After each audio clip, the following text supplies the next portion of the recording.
1971 সালে যারা এই জীবনের বিনিময়ে 71 সালে মহান মুক্তিযুদ্ধে অংশগ্রহণ করছে বঙ্গবন্ধু শেখ মুজিবুর রহমানের ডাকে, মানুষের জীবনের চেয়ে বড় সম্পদ আর কিছু নেই, আর জীবনের চেয়ে আপনার কিছু নেই।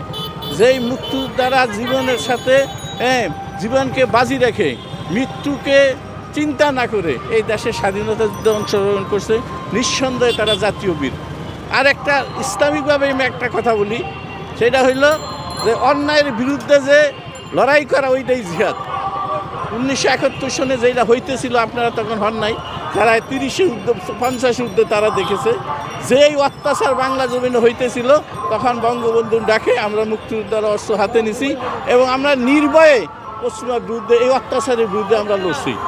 লড়ে যারা মুক্তিযুদ্ধে মারা যায় তারা শহীদ, আর যারা মানে বেঁচে থাকে তারা গাজী। কাজেই আমরা দুটোই যারা মরিয়া গেছে তাদের জন্য আমরা দোয়া করব। আর এই যে কোঠার ব্যাপারে যে কথা বলছেন, নিঃসন্দেহে যাদের মন অত্যন্ত বড়, যারা স্বাধীনতাকে বিশ্বাস করে, বাংলাদেশের চেতনাকে বিশ্বাস করে, তারা এই কোঠা সম্বন্ধে কোনো কিছু বলার অবকাশ থাকে না, বলা উচিত না। কারণ মুক্তিযোদ্ধা হইলে 1,60,000 হয়তো বা 80,000 হবে, সেইখানে কোটায় একটা 10 কোটি, আজকে 20 কোটি লোক বাংলাদেশে 1% কত পড়ে? এইটা নিয়ে সত্যিকারে যাদের মুক্তিযুদ্ধের চেতনা আছে তারা বিরোধী ছাড়া এইটা নিয়ে কেউ কোনো মন্তব্য করা উচিত না। একজন মুক্তিযোদ্ধা হিসাবে আমার এইটা হইল বক্তব্য। যাদের তরুণ ছাত্রলীগ যারা, তারা অবশ্যই বাংলাদেশের স্বাধীনতা চেতনা বিশ্বাস করে, বঙ্গবন্ধুর আদর্শের সৈনিক, কিন্তু তারা হয়তো অনেকে বুঝে না, না বুঝে হয়তো বা এই কথা বলতে পারে যে সংস্কার বা এটা নিয়ে একটু অনেক কণ্ঠাবাতি। সর্বোচ্চ আদালত হলো প্রধানমন্ত্রী, ঠিকই সবাই কথা চিন্তা করি, আমাদের মাননীয় প্রধানমন্ত্রী দেশ নেত্রী তো ঠিকই কোঠা উঠিয়ে দিছে না।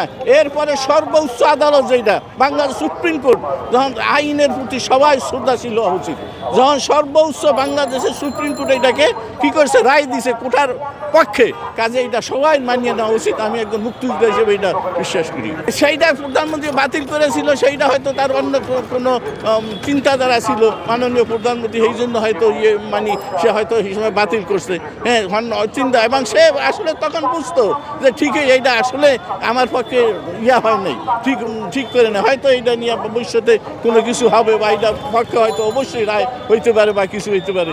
এই সময় আমার প্রতিক্রিয়া ছিল, আমি আসলে আজকে আপনার বলতে হয় যে নূর আছে না, নূর আমাদের যে বিবি ছিল, এটা বাংলাদেশের ঢাকা ইউনিভার্সিটির দুর্ভাগ্য আর কি।